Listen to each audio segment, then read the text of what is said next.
სხვარაკურსი გია ჯაჯანიძესთან ერთად იმყოფება თბილისის ზღვის ტერიტორიაზე და ჩვენ ახლა ვიმყოფებით აი ამ უნიკალურ მონუმენტთან, რომელიც ააგო ბატონმა ზურა წერეთელმა და სიმბოლურია ჩვენ აქ ვწერთ გადაცემას, რომელიც ეხება საქართველოს მოპარულ დაკარგულ ისტორიას. ვისაც ტკივა უყვარს გული შესტკივა საქართველოზე, ყველამ უნდა უყუროთ ამ გადაცემას. მოგესალმებით ძვირფასო სტუმრებო, უღრმესი მადლობა რომ მობრძანდით და დარწმუნებული ვარ რომ თითოეულ ქართველს გაახარებთ თქვენი საუბარი. ბატონო გია, თქვენგან დავიწყებ. თქვენ ძალიან ბევრი იმუშავეთ, 1500 წიგნამდე დაამუშავეთ. ეს არის ფესტოს დისკოს ფენომენი, რომელიც თქვენ გაშიფრეთ, მსოფლიო საზოგადოებამ გაღიარათ და ძალიან საინტერესოა ეს ეხლა თქვათ ჩემს ეთერში. ფესტოს დისკო თქვენ მოგეხსენებათ და ქართულმა საზოგადოებამ იცის, რომ ეს არის რელიგიური დანიშნულების სავედრებელი, სახვეწნი ტექსტი. პირველად ამ ტელევიზიისთვის შემოვინახე ერთი საინტერესო მასალა. ეს შეეხება აკლასის ხაზოვანი წარწერა, რომელიც ასეთი ფორმისაა.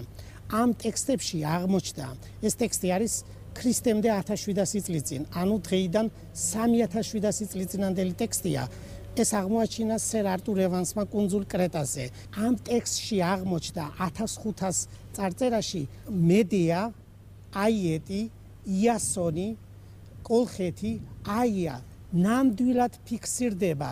ჩვენთვის საოცარი იყო ამის აღმოჩენა, იმიტომ რომ ეს ტექსტები, რომელიც ახლა შექმნილია 4000 წლის წინანდელი, ამის გაშიფრვა ადვილი ნამდვილად არ ყოფილა. ანუ ესენი მითიური პერსონაჟები არ არიან, ესენი იყვნენ რეალური, ისტორიული პიროვნებები. დღეს ეს შეგვიძლია ვთქვათ, იმიტომ რომ მსგავსი ეს სახელები, ეს საერთო ქართველურ ენაზე შესრულებული ტექსტია, მაგრამ მსგავსი მისი სახელები, აიეტი და იასონი და კოლხეთი კიდევ ფიქსირდება მეხაზოვან წარწერებში. ეს არის ბერძნული დამწერლობა უკვე.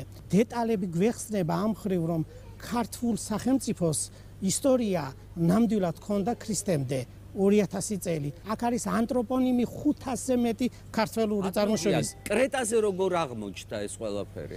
კრეტის მეფე მინოსი იყო და მისი მეუღლე პასიფაე და ქართველური ტომთა განსახლება იკვეთება ახლა. აქედან გამომდინარე, სანამ ინდოევროპული ტომები გავრცელდებოდნენ ხმელთაშუა ზღვისპირეთში, იქამდე ამ ტერიტორიაზე სახლობდნენ ქართველური მოდგმის ხალხი. დროთა ვითარებამ ეს ადგილი სხვამ დაიკავა და ამიტომ დავკარგეთ ჩვენ კონტაქტი წარსულთან. თქვენ ეს აღმოაჩინეთ და რა ხდება მერე? ეს ძალიან დიდ ისტორიას მოგცემს. ანუ ბევრი მასალა წარსულისა რეკონსტრუირებული მოხდება, ანუ აღდგენა.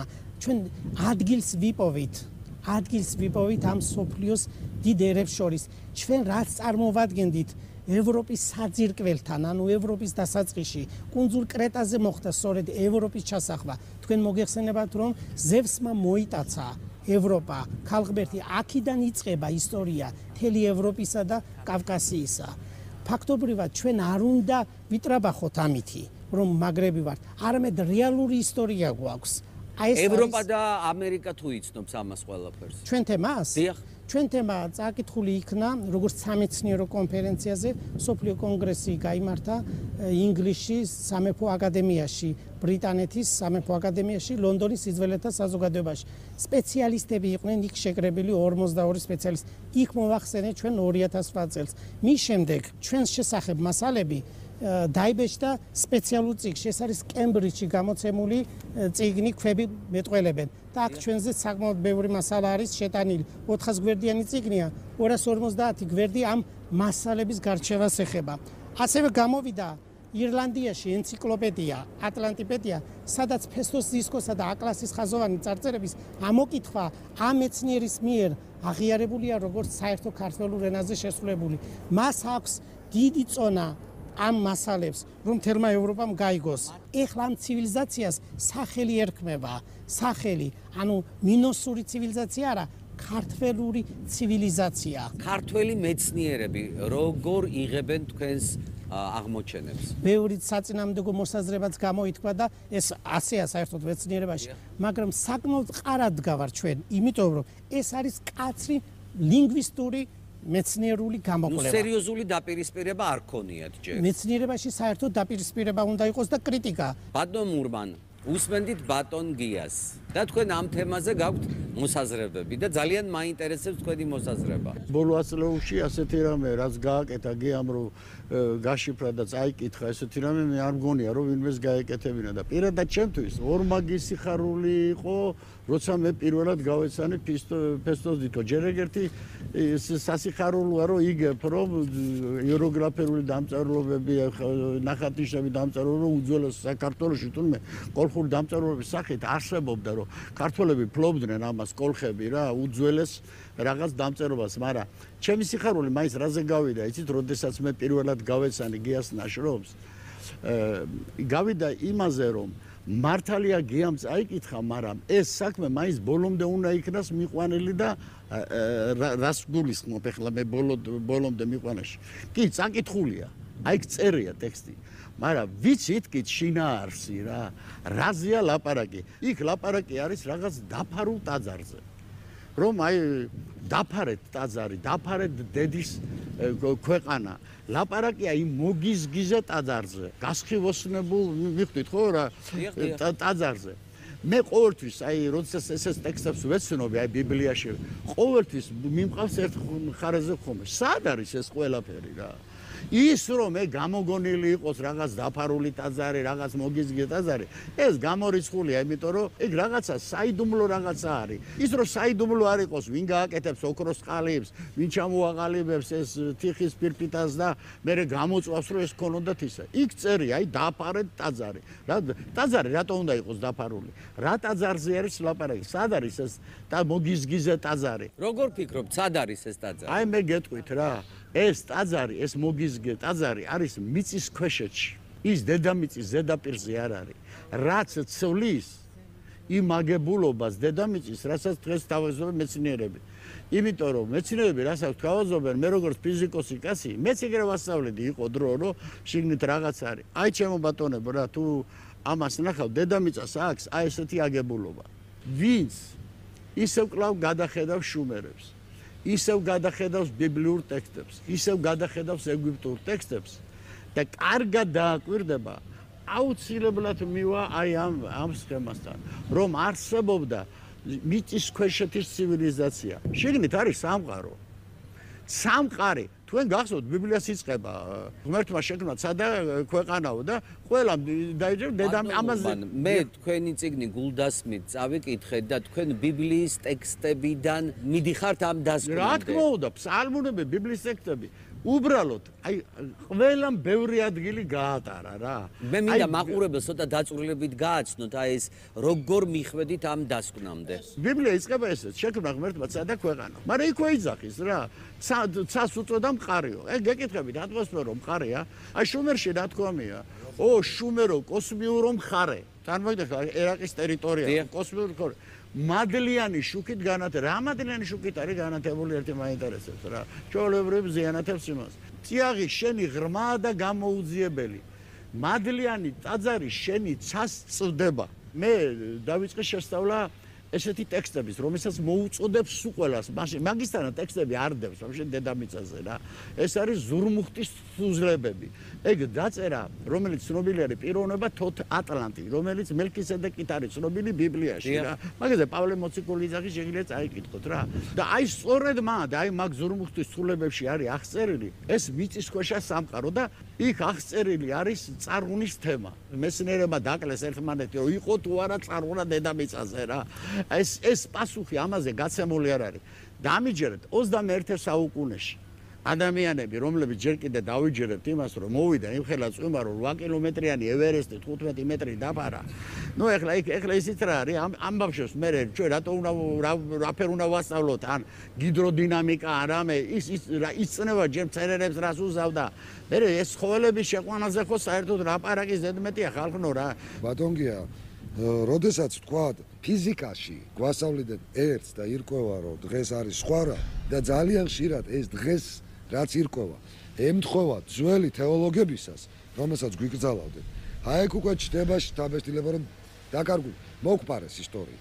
მეორე მხარე, იგივე თუკიდიდე, უდიდესი ბერძენი ისტორიკოსი პირდაპირ ამტკიცებს, რომ თქვათ იონიური კულტურა, ის კი არა თვითონ ათენის დამაარსებელთა კულტურა, ეს არ არის ინდოევროპული კულტურა. პირდაპირ წერს, რომ 90% უდიდესი ნაწილი პელაზგებიაო, მანამდელი ხალხი არის. ამას ჩვენ არ გვასწავლიდა და გვეუბნებოდა, რომ თითქოს ათენი იყო მკაფიოდ გამოხატული არიული ინდოევროპული. აგერ თუკიდიდეს ნაშრომები. აი ამ ნაწილს ჩვენ არ გვასწავლიდა. და ეს ნაწილი დღეს საკითხავია და რასაც ბატონი გია დღეს ბრძანებდა, რაც გაშიფრა, თქვათ, ხო? ეს წესით და რიგით. უნდა გვცოდნო და არ ვიცოდით, თუმცა ამას ადასტურებს 25 საუკუნის წინანდელი უდიდესი ბერძენი ისტორიკოსიც. ბერძნები ბერძნული წყაროების მიხედვით ადგილზე მოსულები არიან და მათ დახვდათ განვითარებული მაღალი დონის კულტურა. პირდაპირ უნდა ვთქვა ჩვენ, არანაირი აქ სამარცხვინო და რაღაცა ვიში მუშობა არ არის საჭირო. ნამდვილი ამბავია ეს, რეალური ჩვენ ეს ისტორია გვაქვს და არ უნდა დავივიწყოთ ეს ყველაფერი. ბატონ კახაბერ, თქვენ აღმოაჩინეთ მთა ღიღილო. მე არ აღმომიჩენია ღიღილო იქ. ნუ არ აღმოაჩინეთ, ყოველ შემთხვევაში ჩვენამდე მოიტანეთ ეს ამბავი. ნახე და ბევრად არ გამკვირვებია. სად ნახეთ ეს მთა? ეს კუნძულ კრეტაზე არის ესეთი დასახლება ომალო, როგორც ჩვენი ომალო და ჩვენ ომალოში არის მთა ღიღილო, იქაც არის მთა ღიღილო. უმშვენიერესი ადგილი და კრეტაზე ვინც ჩადის ნებისმიერი ტურისტი სამარას კანიონი უნდა გაიაროს, 8 კილომეტრია ფეხით გაივლიან და გამოივლიან, ულამაზესი ადგილია. ამისათვის ჩადიან იქ. მე რო იქ მოხვდი, ეს ჩემთვის მარტო ლამაზი ადგილი არ იყო, ეს იყო სასწაული, ასე ვთქვათ. არ ველოდებოდი ესეთ რაღაცას. და რა თქმა უნდა, ეს იმ ხალხის დანატოვარია და ჩვენი წინაპრების დარქმეულია და არა მარტო ეს ტოპონიმი, უამრავია, ევროპა სავსეა იბერიული და ქართული ტოპონიმებით. და სხვათა შორის იგჭამე პირველად ხაჭაპური, ანუ ხაჭოიანი პური. კრეტა სავსეა ტოპონიმებით, იბერიული ტოპონიმებით. ჯერ ერთი რო იქაური ხალხიც, აი იქვია მერე ომალოსთან სვაკია, რომელიც ძალიან გვანას სვანებს. თავისი ტრადიციებით, ამ სისხლის აღებით, დღესაც ვერ მოშალეს ეს ტრადიცია იქ. მარტო კრეტაზე არ ხდება ეს. ეს არის სიცილიაზე, ეს არის კორსიკაზე, ეს არის ესპანეთში. მთელი ხმელთაშუა ზღვისპირეთში არის სავსე ჩვენი იბერიული ტოპონიმებით.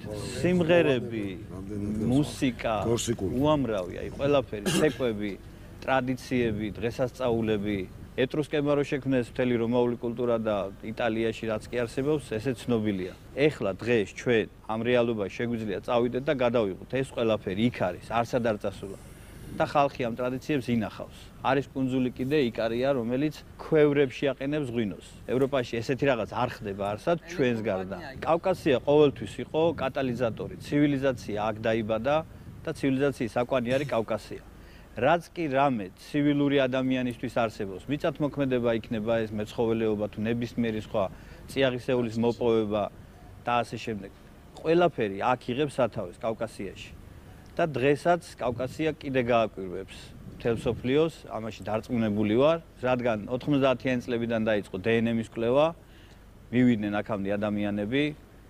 რაღაც ერთი მხრივ კარგია, აუცილებელიც არის. მეორე მხრივ ცუდი ის არის, რომ ცუდი ადამიანების ხელში არ უნდა ჩავარდეს ეს ცოდნა და აი როგორც აინშტაინმა ატომი გახლიჩა და მე ბომბისთვის გამოიყენეს, ესე არ უნდა მოხდეს. არის საშიშროება? როგორ არ არის? დნმ-ის მცირე პროცენტი იციან მეცნიერებმა და მე მივაგენი მიგნება ის არის, რომ ჩვენი ამბანი არის დნმ-ის ფორმულა. პირდაპირ ჯდება დნმ-ში. და ის პატარა ნაწილი თუ გაშიფრულია, შეგვიძლია მთელი დნმ გაიშიფროს. აი უბრალოდ მაგალითი, არის დნმ-ში რეგენერაციის კოდი, გენი. შეგვიძლია ეს ჩავრთოთ. არ არის ამოქმედებული. ამას თუ მიაღწია მეცნიერებამ, როგორც ხვლიკს კუდი გამოემება, ისე მოუვა ადამიანსაც კიდური რომ მოწყდეს, გამოუვა. ასევე ადამიანის სიცოცხლის ხანგრძლივობა დამოკიდებულია უჯრედის თვით ამობადებაზე. 50-ჯერ შეუძლია უჯრედს ამოიბადოს. ესეც დნმ-შია ჩაწერილი, კოდირებული. ხალხისთვის რო გასაგები იყოს, თქვენი აღმოჩენა რაში მდგომარეობს? რა არის? ჩვენ ამბანში, ჩვენი ამბანი არის დნმ-ის კოდი. ანუ ჩვენმა წინაპრებმა ესენი იყვნენ ცივილიზაციის საწყისზე. ჩვენი რასა რო შეიქმნა, ასე ვთქვათ, ადამიტური მოდგმაზე. ხო, ადამის მოდგმა როცა შეიქმნა, ჩვენი წელთაღრიცხვა იწყება 5604 წლიდან. მანამდელი დნმ სხვა არის. ნეანდერტალის დნმ სხვა არის და ჩვენი ჰომო საპიენსი სხვა არის. ანუ შეიცვალა, ან ვიღაცამ შეცვალა ზესამყარო, როგორც გინდა ისე ვიღაცამ შეცვალა, აი ეს ვიღაცა რო ცვლის, აფერხებს ამ ისტორიას, მე მგონი ყველაზე დიდი პრობლემა ეს არის. ბატონო ბადრი, ქართული წარმომავლობა. მე ამ ციკს, რომელიც ახლა ხარ გამოვეცი და ვარქვი იბერთა, კაცობრიობის იბერთა კოლხური ფესვები. იბერი ეს კოდით, ანბანური ცხობრივი კოდით. არის 12-ის გამომსახული ლასი არის. რომელიც პირდაპირ მიგვითითებს უფლის სიტყვაზე. მაინც რა არის იბერი? იბერი ნიშნავს უზენაესის შემოქმედის შესაქმეს, ანუ ტანს, მის ენა დამწერლობას, ანუ ადამიანის პირველ მოდგმას. თუ ამას მეცნიერები არ ცნობენ და მეცნიერება არ მიიღებს ბიბლიას როგორც ფაქტს, არაფერი არ გამოვა. ასე ვიქნებით ჰაერში გაკიდებული სულ. გამოვეცი ილუსტრირებულად ქართული ანბანი როგორც კოსმიური წარმომავლობის. ეს მოყვა იმ ფაქტს, როდესაც ჩვენმა განათლების კულტურის სამინისტრომ იუნესკოში გააგზავნა წერილი რომ აღიარონ როგორც არამატერიალური კულტურული ძეგლი როგორც სხვა მონაცემებთან ერთად. წიგნი დაურღვეველია რო გვიწერია ბიბლიაში. აი ეს არის ამ ანბანში ჩადებული. რა არის მაინც ეს შუმერი? გვეუბნება შუმერის ისტორია რომ ესენი იმ მიწაში, იმ მიწა-წყალზე უბრალოდ ჩვამდენარში გამოჩნდნენ ქრისტეს წინარე მე-16,000 წლებში, რომლებსაც თან მოყვა ანბანი, ხასუსვამ და რატომ ბოლოს ვიტყვი. რას ნიშნავს სიტყვა შუმერი? მე არის შიგნით ჩადებული სიტყვა მე და შური. რა არის ეს შური? შური დღეს არის ძალიან ცუდი სიტყვა, რომელსაც ასე არ ვნახმარობდეთ დღეს ქართულში, იმიტომ რომ შურის შესატყვისები ჩვენ გვაქვს სხვა გამოსათქმები, როგორც არის მაგალითად შუღლი, ბოღმა და 1000 რამე, მაგრამ შური აგერ არის ბატონი გია რომელმაც მეურული კარგად იცის შური არის სული. სულს აღნიშნავს სიტყვა შური. ახლა მე რა არის? ყველგან ნიშნავს უზენაეს კოსმიურ მოძღვრებას, ანუ რჯულის კანონს. მაინც როგორ? უბრალოდ, სრულიად უბრალოდ. აი იმ ანბანით, რომელსაც ქართული ასომთავრული ქვია. რა მტკიცდება ამით რა მტკიცდება? გეტყვი აგერ ახლა მტკიცდება. ეს მე როცა ავიღეთ ჩვენ და ვამბობ რომ ეს არის რჯულის კანონი, ლაზარეს თუ ჩვენ ანბანური რიცხობრივი კოდით შევკრებთ, ლასი არის მე-12, არის პირველი, ზანი არის მე-7-20 და ვაძლევს 45-ს. თუ კი ჩვენ ასობგერებით გამოვსახავთ 45-ს ასობგერებით, ეს იქნება მე, რადგანაც მე-13 ასობგერა მანი, ისმანი, რომლითაც რუსთაველი თავის ვეფხვის ტყაოსანს იწყებს, რომელიც ღმერთის აღმნიშვნელი არის, შექმნა სამყარო. აი ეს მანი არის 40 და არის 5, ანუ 45. გამოდის რომ ლაზარე ყოფილა რიცხვით მე. აი ესაა რჯული კანონი, რომელიც გავიდა იქ. შუმერების მომდევნო ეტაპი არის ქალდეველები. პირდაპირ მიუთითებენ იქ, რომ ქალდეველებისაგან ისწავლეთ მართვაც და ვარსკვლავთ რიცხველობაო. აქ შიშვა აბრაჰამ პირდაპირ. აი ზუსტად მაგაზე. რომ იქ არის უდიდესი ცოდნა. მოგვები რომ ვარსკვლავებით ეძებდნენ ქრისტეს, ვისი ცოდნა იყო? აი ამაში უნდა ვეძებოთ, რომ იმ ანბანში არის ყველაფერი. 1891 წელს პეტერბურგში გამოიცა მართლმადიდებლობედია. პეტერბურგში გამოცემა და იქ პირდაპირ წერია, როცა ედემის ბაღს ეხებიან. თუ კი ეს ასიაო, მიმოიხილავენ ადგილს, მაშინ ედემის ბაღიო მტკვრისა და ალაზნის არეალში უნდა ვეძებოთო. იმათმა ძალიან კარგად იციან. ინგოროყვა სიტყვები მინდა საქართველოს ისტორიამ, ქართველზე ცუდად არავინ არ იცის. ყველამ კარგად იცის ისტორია ჩვენს გარდა. ნახე რას გვიშვებიან რუსები. სოჩის ოლიმპიადას, როგორ ქონდათ იქ არგონავტები გამოყვანილი, ლამის არგონავტების შთამომავლებად გამოაცხადნენ თავი. ჩვენი მეზობლები აღარ ვიტყვი ეგერ კიდე უკან. რა დღეში არიან? იალბუზი რატო წაგვართვენ? 24 ციფრი არის საკრალური ციფრი. იმიტომ რომ მე-6 დღეს შექმნა ღმერთმა კაცი. 4 განზომილებაში თუ ავიღებთ ან 4 მოძრაობაში მე-6-ს ეს არის 24. მაგრამ 24 ანაგრამით ან შებრუნებთ ეს არის 42. ახლა თუ დამაინტერესა ამ ციფრმა. 42 განეძე ჩილვეთ განეძე 42 გრადუსზე ისეთი მიგრაციები არის. ყველა დედაქალაქი, რომი, კონსტანტინოპოლი, ნიუ-იორკი, თბილისი. მივალ მაგამდე. შეხედე, აი საინტერესო ფაქტი რა არის? 42, ხო? მაგრამ მე გამიჩნდა ეჭვირაში ახლა. 42 რო არის, ეს საქართველოს რატო არის 42? ანუ ჩილვეთ განედის 42 და აღმოსავლეთის გზეთის 42. სადაც მდებარეობს საქართველო? სად გადის ზუსტად გადაკვეთის წერტილი? ეს გადის გურიაში, სოფელ სილაურში, ცენტრში, ერთ-ერთი სახლის სახურავზე. ეს დადგენილი მაქვს. და რა ხდება იქ? არაფერი, ეს არის სამყაროს აზრობრივების ათვლის წერტილი. ახლა ვეძებოთ სიტყვაში. გურ არის გული და აია სამყაროს გული. რას გაუნება აი ჩვენი ანბანი? დავიჯერებთ ამას? მივათ იმ ჭეშმარიტ ისტორიებზე. არ დავიჯერებთ, ვერ მივათ. სხვა წაიღებს. მინდა მოვიშველიო პატრიარქის სიტყვები. საქართველოს ისტორია დასაწერია თავიდან. გაყალბებული და დამალულიო. ბატონო გიორგი, თქვენი მოსაზრება ძველ კოლხურ ცივილიზაციაზე. ძველი კოლხური ცივილიზაცია არის ათლანტური ცივილიზაციის შთამომავალი. ათლანტების ცივილიზაცია სად შეიქმნა? ახლა მე აქ მეგობრებთან ერთად ცოტა განსხვავებული რაკურსი გვაქვს იმაში, რომ რომელ გეოგრაფიულ ზონაში იყო ეს. არგონავტების შემოსვლა კოლხეთში, როდესაც დაფიქსირდა, იმ დროს კოლხეთის სამეფო ისე ძლიერ იყო განვითარებული, რომ სოფლიო ცივილიზაციაში ისეთი ცივილიზაცია არ არსებობდა. ამიტომაც ჩამოვიდნენ ის ძველი ბერძნები იმ ოქროს საწმისის სასაღებად, ანუ ოქროს საწმისი იყო. მე ჩემის აზრით მათმა წაიღეს ანბანი. კულტი, პირველი კულტურა იყო ის, რომ ადამიანმა გაიაზრო, რომ არსებობს ღმერთი. და ღმერთისადმი მიძღვნილი კულტი იყო ეს, ხო, რა თქმა უნდა. აქედან წარმოიშვა ყველაფერი.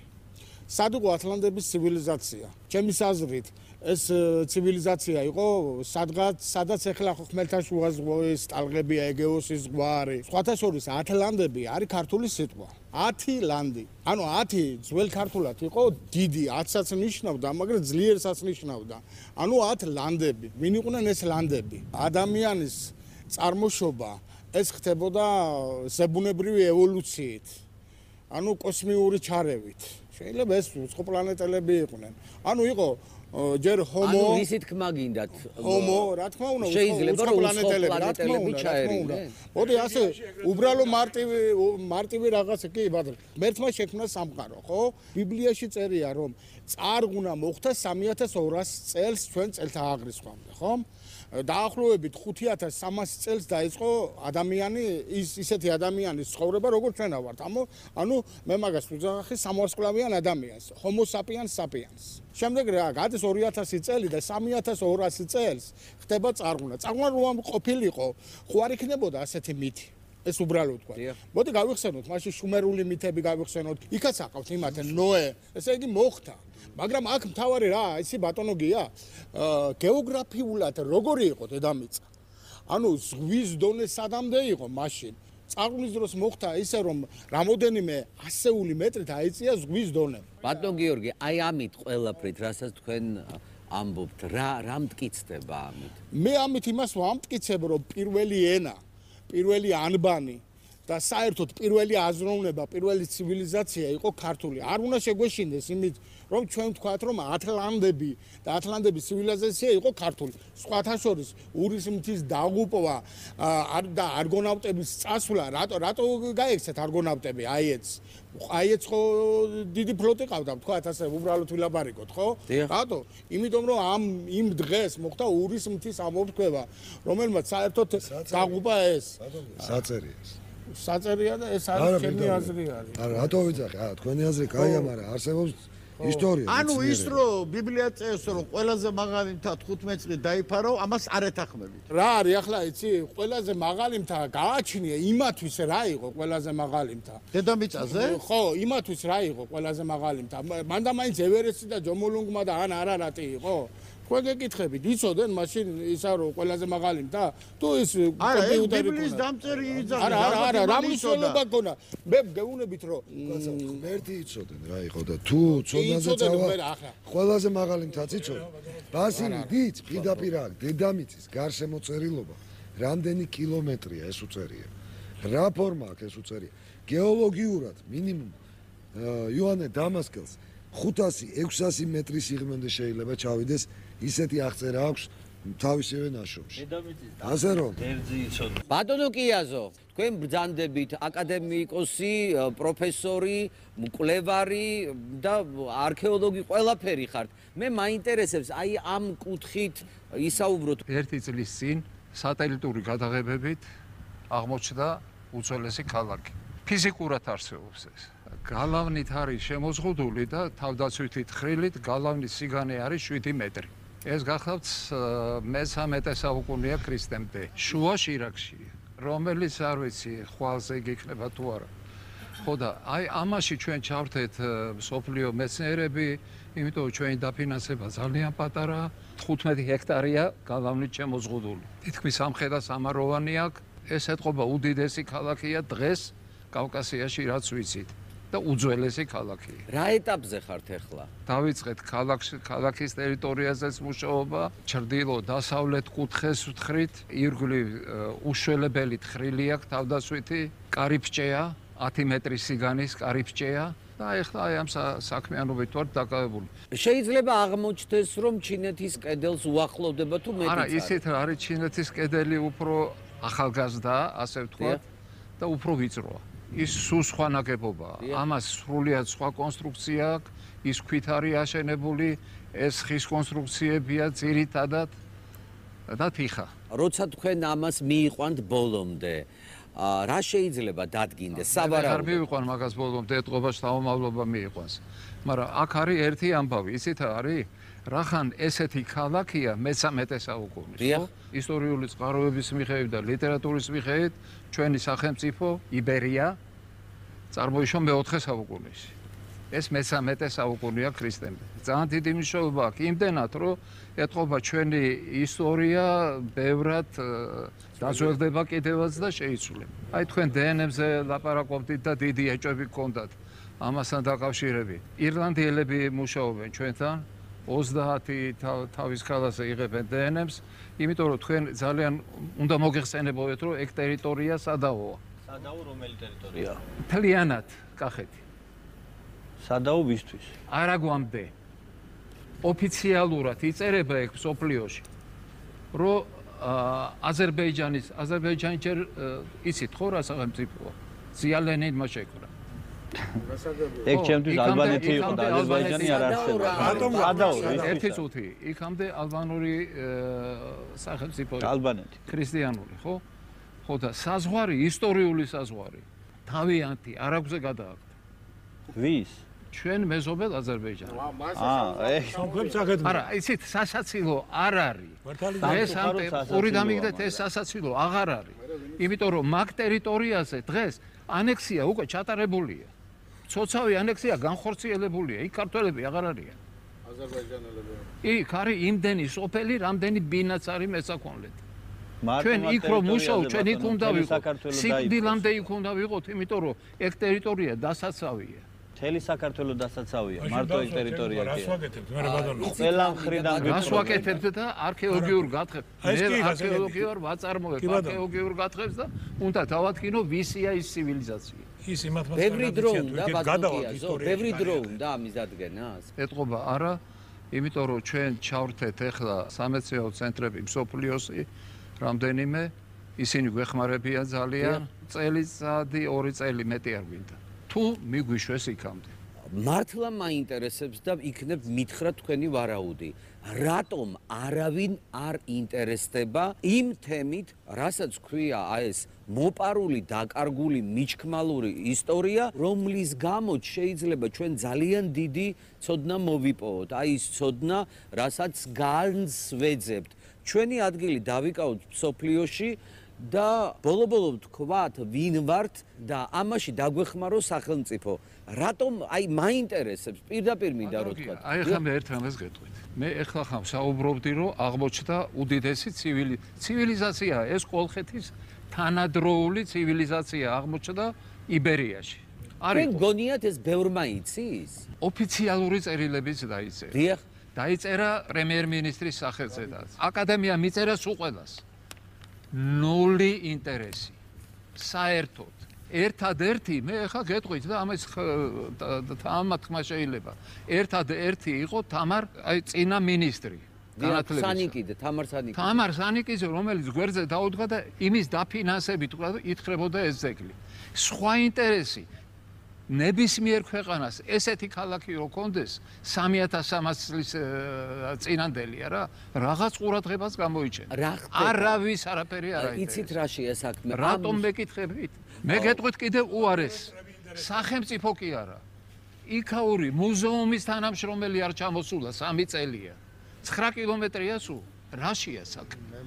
აღარ გვაინტერესებს არაფერი. მე გაძლევთ პირობას, რომ მე ჩამოვალ ჩემი გადაცემით. და კიდევ ერთხელ გავაგებინებ საქართველოს და სრულიად ქვეყანას, რომ აი ესეთი უნიკალური ძეგლი აღმოაჩინოს. ეხლა სხვა შესაძლებლობებია. არქიტექტორი და ჩვენ კვადროკოპტერით ვიღებთ ზემოდან ქალაქი ჩანს, ქალაქის კარიბჭე ყველაფერი ჩანს. მაგრამ ინტერესი არ არის. გელოდებით ბატონო გია. ქალბატონ ნინო, საქართველოს მისტიური ქვეყანაა. ამის დამადასტურებელი ფოტოები გაქვთ თქვენ და თუ შეიძლება რომ განმარტოთ თქვენ ფოტოებზე რა არის ასახული. ჩემ ფოტოებზე ფიქსირდება ესეთი უცნაური მანათობელი დისკოები. ანუ უცნაური თავიდან ვამბობ ამას, თორე ხა მისტიკას ვეძახით ჩვენ ყველაფერი იმას, რისი ახსნა ჩვენ არ შეგვიძლია და ამ დროს ძალიან მარტივად იხსნება. შეიძლება არის მესამე განზომილება თუ რა? მე ამ ნათებებს საერთოდ ენერგიებს თვალით ვხედავ. არ მოგატყობთ დაახლოებით 50-60% მე ჩემი შეურაღებული თვალით ვხედავ და ვიღებ და არის გადაღებული, რომელსაც გადავიღე პეიზაჟები და ესე ამოვიდა. თქვენ მიდიხართ, დაინახეთ ეს ნათება. დია. აიღეთ აპარატი, მოიმარჯვეთ უცბად და უღებთ. იცით როგორ არის მე აპარატი თითქმის ჩართული მაქვს მუდმივ რეჟიმში, იმიტომ რომ მანამდე თუ ხედავთ თქვენ ამას. მანამდეც ვხედავ. ანუ იცით როგორ არის, მაშინ მე ვიტყვი რომ მე ვარ ტელეპათი და მაქვს მესამე თვალი გახსნილი. ნუ ზოგი ამას ეძახის მესამე თვალს, ზოგი ეძახის რენტგენულ ხედვას, ნუ ტელეპათია ნუ ნიშნავს იმას რომ მანძილზე ვმუშაობ, უბრალოდ დროს და სივრცეს არ აქვს მნიშვნელობა. ხა ჩემთან ადამიანი გვერდში მეჯდება თუ დაუშვათ ამერიკაში ან ინგლისში იჯდება, თუ მის გამოკვლევას მე ჩავატარებ და მის აურას წავიკითხავ, ანუ მის მატრიცას წავიკითხავ, ეფექტი იქნება აბსოლუტურად ერთ და იგივე. აი ნახეთ, აქ არის ადამიანების დაფიქსირებული, რომელიც ეს პირადად მე დავინახე, იცით როგორი მომენტია, უცებ იხება რაღაცნაირ სივრცე. მე ამას ვხედავ, უცბად ვიღებ და მე იხურება. ეს სულებია თუ ამას მე ბოლოს მოგახსენებთ. კი ბატონო, აი ეს და 4ჯერ ავედი მთაში ამის გულისთვის. ეს არის ხევსურეთი, თუშეთის რეგიონი, კერძოდ დართლუ. მე მინდა ამას ხაზი გაუსვა. აი ეს არის ჩვენი სასტუმროს გვერდზე მთა, სადაც ჩვენ გავჩერდით და მიწიდან ამოდის სანთლები.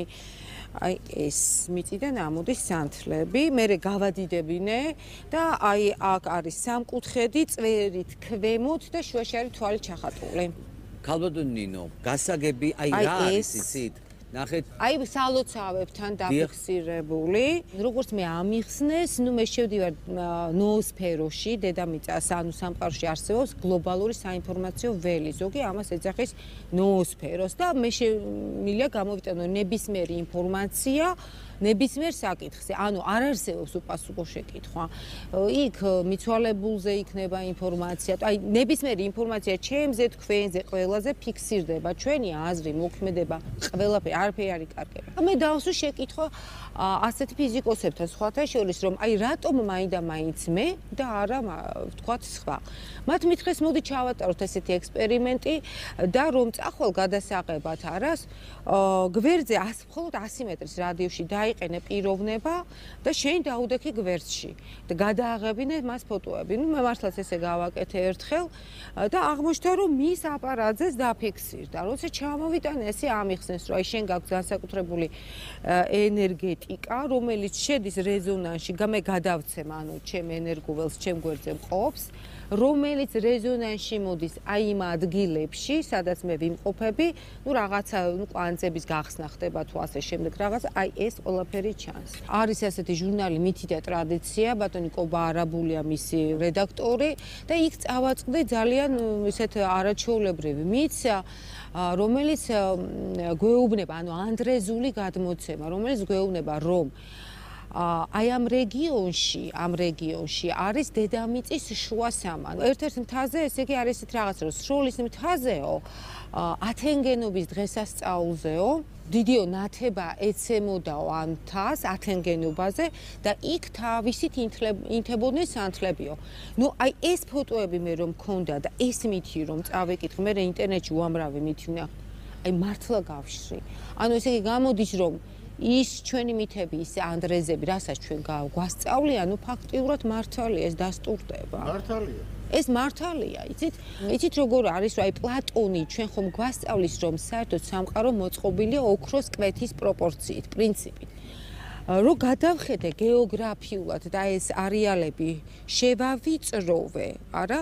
ნუ პრინციპში აი ეს ცენტრი შუა სამანი რეალურად მოდის აი ამ რეგიონზე. აქ არის პორტალები, ენერგეტიკული ჭიშკრები, სადაც განსაკუთრებით ეცემა სვეტის სახით ეს ენერგიები. უბრალოდ ვიღაცის პროექცირდება, დიახ, აი ეს ცენტრი. წარმართული რიტუალები, რომელიც სტარდებოდა. დიახ, არ მინდა რომ დამავიწყდეს. აი ეს ხო არის იდავს, მე თვითონ ეთნოგრაფი ვარ, წარმოშობილი. დიახ, ერთი წუთით არ მინდა დამავიწყდეს. მერე გადავხედე ისტორიას, გამოვიკითხე ადგილობრივები, მოხუცებულები, ტურისტები, მინდოდა ანალოგი მომეძებნა. არა, ნუ ვერ ვიპოვე. ხა აქ მეხსნია მეცნიერები, რომ უბრალოდ შენ ხედავ ამას. უთაობაზე თუ გსმენი. როგორ არა? და აი ეს ხო მან ზუსტად წარმართული რიტუალის დროს ხდებოდა. ორი დამატებითი მთვარის გამოჩენა, რაც ეთნოგრაფებისთვის ძალიან ცნობილია და ჩვენც მონაწილეობთ ექსპედიციაში. და ეს ყოველთვის ხდებოდა ეგრეთ წოდებულ წარმართულ რიტუალებზე. იახსარობა, კოპალობა, ლაშარობა, რომელსაც თავისი დამატებითი სეგმენტებიც აქვს, ხო? ხომ არ უკავშირებთ, რომ აი ამ ენერგეტიკის მობილიზებას სწორედ აი ეს რიტუალებიც უწყობს ხელს. შესაძლებელია, იმიტომ რომ მე სურათები გადაღებული მაქვს ათენგენობის დღესასწაულზე. აი ათენგენობაზე და იქ საინტერესოა ერთ-ერთ სოფელს ქვია ალიზგორი. ესე იგი ადამიანის ჩვენ წინაპრების ქვეცნობიერებას ახსოვს რაღაც. აი რატომ მაინც ალიზგორი? მე მითხრეს რომ ძველათო ქადაგებიო და ხევისბერებიო ამასო ხედავდნენ ასევე თავის თვალითო. დიახ, ამას თავის თვალით ხედავდნენ. ხედავ ხევისბერი განმარტავს. ახალი რაშიძლიათ შემატოთ. იქ ესე იგი არისო საფარველ დადებული ცოდნა, რომელსაც უფალმა დაждო რაღაცა გარკვეული პერიოდის საფარველი და ის ვერი ხილვების ხორციელთაგან დრო და ჟამის დადგომამდეო. არის ხება მოპარული ისტორია. დიახ. აი კონკრეტულად მოპარეს ჩვენ ეს ისტორია, რაზეც ახლა დაობს ეს ხალხი. დიახ, ბორჯომის ერთ-ერთ სოფელში ესეთი მეცნიერი არის რუსი, ვალევსკი, უბრალოდ ვალევსკიმ იოგა გადაწერა, მაგრამ კოფტუნი არის მეცნიერი, რომელმაც ეს ჩვენი კავკასიური იოგა, ასე დაარქვა ვალევსკიმ იმ ცოდნას, რაც კავკასიაში კი არსებობდა. გამოუშვა ეს წიგნი კავკასიური იოგა ამერიკაში და რუსეთში ახლა ეს მითვისებული აქვს და კოფტუნს გაკეთებული აქვს კონკრეტულად ფარაონის ცილინდრები. აი ესეთი რაღაც და ყიდის შეულებრივად ამას $200. დიახ. აი ბიზნესი. კი, აი ეს კავკასიური იოგა, რაც რუსულად მერე ძლივს ვიპოვნე და ამოვბეჭდე, თლიანად აი ამ ცოდნაზეა დაფუძნებული. და რატომ კავკასია? აი ამ სურათზეა ნაჩვენები. აი ეს არის დედამიწა, ზედასფერო და მზე და აგერ კავკასია. აქ უნდა იყოს, ანუ ჩვენი ქურუმები ამ ენერგიის მატერიალიზაციას ახდენდნენ აქ. და ამის კონკრეტული საშუალება ამ წიგნშია მოცემული. ეს ხდებოდა ძალიან დიდი პრაქტიკა უნდა გაიარო ჯერ. ეს შემთხვევითია თუ ასე დადგა და სპეციალურად მოგპარა. არა, ჩამოვიდა, ის მეცნიერი იყო, ეძებდა და არც კი უკითხია და ჩვენ მეცნიერებათა აკადემიას და ზეგთა დაცვას მინდა მივმართო, რომ მოთხოვონ, ასლი მაინც მოთხოვონ იმ ხელნაწერის, რომელიც კოფტუნმა აქედან წაიღო. არ შეიძლება ესე წაიღოს რაღაცა ქვეყნიდან, მერე თავისი მიზნებისთვის გამოიყენოს, დააპატენტა ეს ცილინდრები. ენერგეტიკის მატერიალიზაცია ახსენეთ თქვენ. კი. რას ნიშნავს? აი ამ წიგნის ბოლოში, ყველა ამას რო გაივლის უკვე ამ პრაქტიკას ადამიანი, შემდეგ კეთდება კვერთხი. აღწერილია ის კვერთხი როგორ კეთდება და უკვე ადამიანი რო აღწევს უმაღლეს დონეს, ან უმაღლესი ქურუმი როცა ხდება, და ეს ქურუმები იყვნენ ადრე, ვინ შექმნა ჩვენი ამბანი. და მითი უძალებს იძენს? ფიზიკურად. კი. ამ ეს კვერთხი არის ზე ძალების გამოძახი, იქ როგორ არის აღწერილი, ანუ ფიზიკურად რა ხდება? ღმერთის მხედრობა რომ გამოიძახოს, ესეა სიტყვა სიტყვით. და ანუ ამ კვერთხით აზრის მატერიალიზაციას ახდენდა ის ქურუმი. ქალბატონ ნორა, თქვენ ბრძანდებით სიტყვის ოსტატი, შიფრავთ ქართულ სიტყვებს და იღებთ ინფორმაციას, რაც მთავარია. ძირითადად ინფორმაციებს ვღებულობ. აი გრძნობ, რომ ის ინფორმაცია შემოდის აზროვნებაში და შემდეგ მას ვუკეთებ ანალიზს და ვაკეთებ ესე დასკვნებს. და აი ასეთი მუშაობის საფუძველზე მივედი იქამდე, რომ ქართული ენა ანბანის საწყისი სიტყვა და პირველი ასო არის იგივე მეცნიერების მიერ ძებნილი სამყაროს საწყისი. ანუ თქვენ მიიღეთ ინფორმაცია, რომ ქართული ანბანი არის ენა ანბანის საწყისი. ენა ანბანის საწყისი არის ერთ-ერთი ქართული სიტყვა და ერთ-ერთი ანბანის ასო. მეცნიერება რომ ამბობს სამყარო გაჩნდა აფეთქების დროს, დიდი აფეთქების დროს. ფაქტიურად წერტილიდანო. მეცნიერები ამბობენ წერტილს, მაგრამ ქართული სიტყვაა და ერთ-ერთი ანბანის ასოა. ღმერთი სად იყო ამ დროს? აი ამ ზუსტად აი ეს არის. საიდან მოვიდა იმ აფეთქების დროს ეს ქართული სიტყვა და ასო? ესე იგი, ღვთიური სამყარო გამოდის. კონკრეტულად რა ობიექტი აფეთქდა? აი ეს კითხვა არ ვიცი არის თუ არა დასმული. ობიექტი ბრჭყალებში ვთქვათ. რა აფეთქდა? ან რამ გამოიწვია აფეთქება? რისგან შედგებოდა ის ობიექტი, რაც აფეთქდა? ეს თქვენ კითხვები გაქვთ? კითხვებიც მაქვს და მაგისი პასუხებიც მაქვს. სივრცული ის მაქვს, აი ესე ვთქვათ, ასტრონომიული ნახაზი. დიახ. იმ კონკრეტული ობიექტის, რაც აფეთქდა და იქ ძალიან კარგად ჩანს საწყისი ანბანის ასოებისაც, მათემატიკური ციფრების, აი გარეგნული ფორმები აშკარად კარგად ჩანს. ესე იგი, ჩვენ რას გვაძლევს აი საქართველოს? ეს არც დაკარგული ისტორიად ითვლება, არც მოპარულად. ეს არის დაუწერელი ისტორია და ამაზე აი ამ საიდუმლოებებზე მინიშნებებია ზუსტად იმაში ქებაი და დიდებაი ქართული საენისა იქ რომ არის ნათქვამი რომ ყოველი საიდუმლო ამას ენასაშინა დამარხულ არსო. აი ისეთი საიდუმლოებებია, ზოგად საკაცობრიო საიდუმლოებებია. არსად არ არის ეს გახმაურებული და არსებობს კიდევ პარალელურ სამყაროს ამბობს მეცნიერება, მაგრამ არ არის ის პარალელური. არ არსებობს პარალელური სამყარო? პარალელური სამყარო არ არსებობს. ორი საწყისი ჰქონია სამყაროს. ერთი საწყისია ის, რომლიდანაც ეს სამყაროა წამოსული და არის კიდევ მეორე საწყისი, რომელიც ზუსტად აფეთქების დროს განადგურდა და აი ეს უკვე ღვთიურთან არის, ის ღვთიურია, რომელიც აფეთქდა.